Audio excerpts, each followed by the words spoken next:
Assalamu alaikum wa rahmatullahi wa barakatuh mes chers frères et sœurs. Aujourd'hui, on continue Inch'Allah avec le prophète Nuh alayhi salam.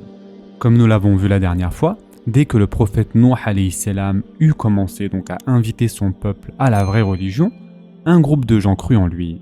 Par la suite, nul n'adhéra à son message et les persécutions dirigées vers le groupe de croyants prirent même de l'ampleur. Tant et si bien qu'avec le courage venant de l'ignorance des idolâtres, ils demandèrent même à ce que le châtiment divin tombât sur eux.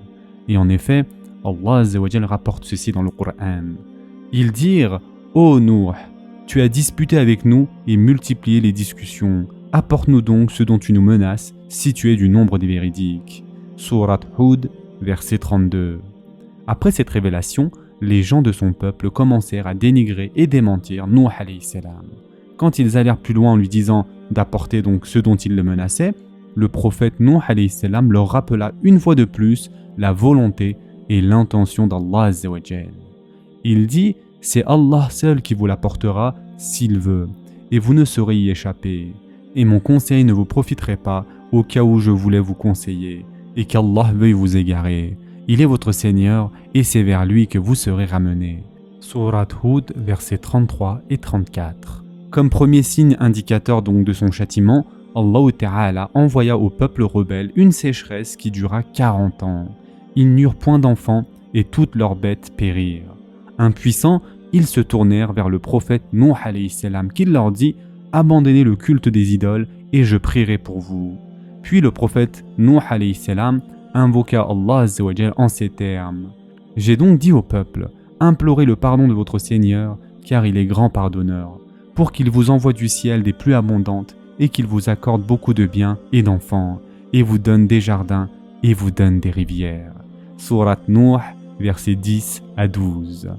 Il continue ensuite à avertir et à conseiller son peuple comme suit. « Qu'avez-vous à ne pas vénérer Allah comme il se doit, alors qu'il vous a créé par phases successives? N'avez-vous pas vu comment Allah a créé 7 cieux superposés, et y a fait de la lune une lumière, et du soleil une lampe? Et c'est Allah qui, de la terre, vous a fait croître comme des plantes, puis il vous y fera retourner et vous en fera sortir véritablement. Et c'est Allah qui vous a fait de la terre un tapis, pour que vous vous acheminiez par ses voies spacieuses. Surat Nuh, versets 13 à 20. Cependant, mes chers frères et sœurs, ce peuple idolâtre et obstiné ne prêta aucune attention à ces sages conseils. Nuh alayhi salam, réalisant que ceux-ci ne s'avéreraient d'aucune utilité, il s'adressa ainsi à son Seigneur. « Seigneur, ils m'ont désobéi et ils ont suivi celui dont les biens et les enfants n'ont fait qu'accroître la perte. » C'est-à-dire ici le prophète Nuh alayhi salam se plaint que son peuple, fier de ses richesses, de sa notoriété et de ses enfants, a suivi donc ses bas instincts. Ils ont ourdi un immense stratagème et ils ont dit « N'abandonnez jamais vos divinités et n'abandonnez jamais Wad, Suwa, Ya'qut, Ya'uq et Nasr. » Elles, les idoles, ont déjà égaré plusieurs. Ne fait Seigneur croître les injustes qu'en égarement. Surat Nuh, versets 21 à 24.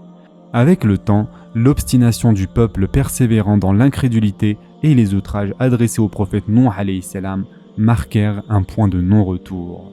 Puis le prophète Nuh alayhi salam invoqua son Seigneur. « Moi je suis vaincu, fais triompher ta cause. » Surat Al-Qamar, verset 10. Le peuple conseillait même à la génération suivante de ne pas croire au prophète Nuh alayhi salam et même de le combattre. Les pères s'adressaient ainsi à leurs enfants mûrs d'esprit. Vous ne devez pas croire en Nuh aussi longtemps que vous vivrez. La nature de ce peuple était tellement corrompue que les gens rejetaient la vérité. C'est la raison pour laquelle le prophète Nuh alayhi salam invoqua son Seigneur en ces termes. Seigneur, ne laisse sur la terre aucun infidèle. Si tu les laisses en vie, ils égareront tes serviteurs et n'engendreront que des pécheurs infidèles. Seigneur, pardonne-moi et à mes pères et mères et à celui qui entre dans ma demeure croyante, ainsi qu'aux croyants et croyantes, et ne fais croître les injustes qu'en perdition. Surat Nuh, versets 26 à 28. Après ces supplications, le prophète Nuh alayhi salam reçut l'ordre de commencer à construire l'arche et concernant son peuple, ces paroles lui furent révélées par Allah Azza wa Jal pour le consoler. De ton peuple, il n'y aura plus de croyants que ceux qui ont déjà cru. Ne t'afflige pas de ce qu'ils faisaient et construis l'arche sous nos yeux et d'après notre révélation. et ne m'interpelle plus au sujet des injustes, car ils vont être noyés. Surat Hud, versets 36 et 37. Dès le début de la construction de l'arche, des notables du peuple passaient près de Nuh alayhi salam en se moquant de lui et en tentant de le ridiculiser. Et il construisait l'arche, et chaque fois que des notables de son peuple passaient près de lui, il se moquait de lui. Il dit « Si vous vous moquez de nous, eh bien, nous nous moquerons de vous, comme vous vous moquez de nous. Et vous saurez bientôt à qui viendra un châtiment qui l'humiliera, et sur qui s'abattra un châtiment durable. » Surat Hud, versets 38 et 39. Malgré tous les avertissements et signes qu'Allah Azza wa Jal leur avait envoyés, ils refusèrent toujours de se réveiller et de prêter attention à ce que disait Nuh alayhi salam. Parlons maintenant, mes chers frères et sœurs, du déluge et du châtiment imminent. Pour construire l'arche, le prophète Nuh alayhi salam et les croyants utilisèrent le bois d'un arbre qui était résistant à des conditions difficiles. Des récits indiquent que l'arche avait une hauteur correspondant à 3 étages et qu'il fut terminé en l'espace de 2 à 4 ans et qu'il fonctionnait à la vapeur. Selon un récit d'Ibn Abbas radiallahu anh, il y avait à bord de l'arche 80 personnes et un couple de chaque espèce animale. Lorsque tous les préparatifs furent achevés, l'ordre divin attendu parvint ainsi à Nuh alayhi salam. Puis lorsque notre commandement vint et que le four se mit à bouillonner d'eau, nous dîmes « Charge dans l'arche un couple de chaque espèce, ainsi que ta famille, sauf ceux contre qui le décret est déjà prononcé, et ceux qui croient. » Or, ceux qui avaient cru avec lui étaient peu nombreux. Surat Hud, verset 40. Le mot arabe Tennur, mentionné dans le verset que nous venons de citer, a plusieurs significations, dont celle de four. Sur cette base, certains savants ont avancé que l'arche de Nuh alayhi salam comportait une pièce alimentée par de la vapeur. Comme nous l'avions dit la dernière fois, un des fils de Nuh alayhi salam ne croyait pas en lui, en dépit de tous les conseils et avertissements que son père lui avait prodigués, et il fut malheureusement parmi ceux qui refusèrent de monter dans l'arche. Quand enfin l'arche fut prêt à se déplacer, et malgré un ultime appel, rien n'y fit, le fils de Nuh alayhi salam campa sur ses positions. Cet événement est raconté ainsi dans le Coran.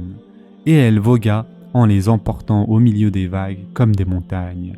Et Nuh appela son fils, qui restait en un lieu écarté, non loin de l'arche. « Ô mon enfant, monte avec nous et ne reste pas avec les mécréants. » Il répondit « Je vais me réfugier vers un mont qui me protégera de l'eau. » Et Nuh lui dit « Il n'y a aujourd'hui aucun protecteur contre l'ordre d'Allah.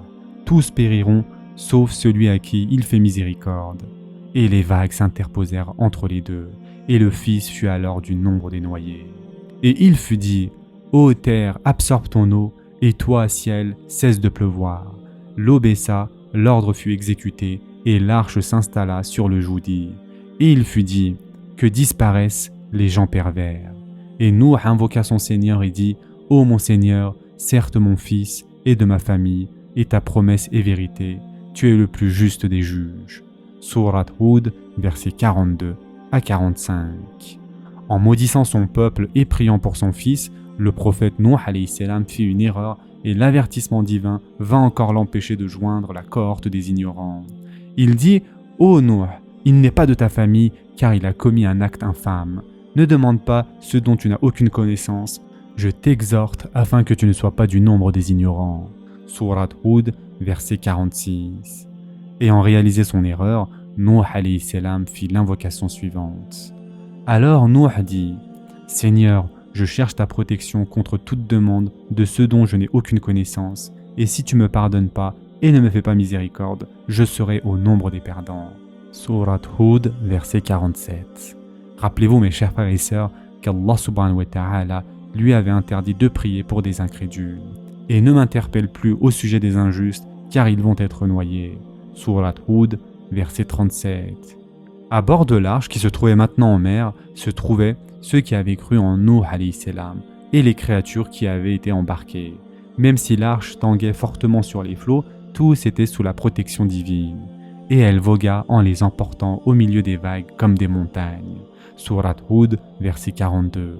Ou encore, l'arche voguant sous nos yeux, récompense pour celui qu'on avait renié, c'est-à-dire Nuh alayhi salam, et nous la laissâmes comme un signe d'avertissement. Y a-t-il quelqu'un pour réfléchir? Ô peuple, vois comment furent mon châtiment et mes avertissements. Surat al-Qamar, versets 14 à 16.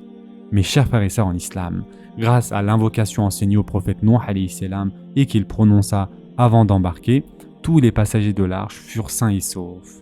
Et en effet, Allah Azza wa Jal dit « Et lorsque tu seras installé, toi et ceux qui sont avec toi dans l'arche, dis « Louange à Allah qui nous a sauvés du peuple des injustes. Seigneur, fais-moi débarquer d'un débarquement béni, tu es celui qui procure le meilleur débarquement. » Surat al-Mu'minun, versets 28 et 29. Selon les récits connus, le déluge dura environ 6 mois. Allah Azza wa Jal ordonna ensuite à la terre et au ciel, et il fut dit « Ô terre, absorbe ton eau, et toi ciel, cesse de pleuvoir. » Surat Hud, verset 44. L'arche s'installa enfin sur le mont Joudi, Nuh alayhi salam et les croyants furent sauvés. Et en effet, Allah Azza wa Jal dit dans le Coran « Nous le sauvâmes donc, de même que ceux qui étaient avec lui dans l'arche, pleinement chargés. » Surat Ash-Shu'ara, verset 119.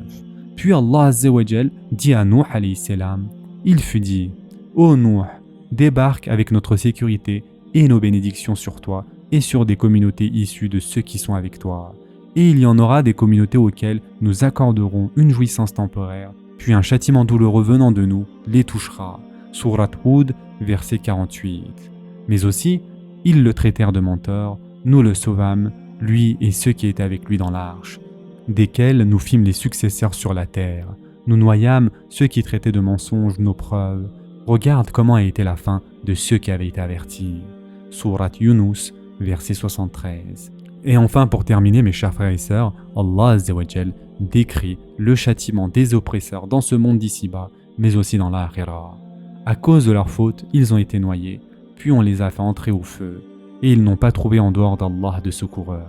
Surat Nuh, verset 25. Parlons maintenant du jour d'Ashura. Le jour de Ashura, mes chers frères et sœurs, est le jour où Allah Azza wa Jal sauva l'arche de Nuh.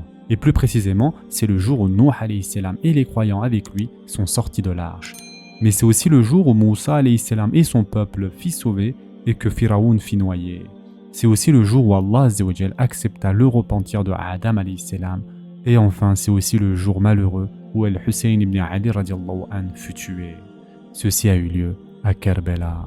Concernant Nuh alayhi salam, mes chers frères et sœurs, après que l'arche se fut posée en toute sécurité sur le mont Joudi, le prophète Nuh alayhi salam et les croyants entreprirent de jeûner en guise de reconnaissance envers leur Seigneur. Ils se mirent à confectionner un mets nommé Ashura, avec ce qu'il leur restait comme provision. C'est pourquoi le 10e jour de Muharram qui correspond à ce jour-là, c'est une sunna de faire l'aumône et de jeûner.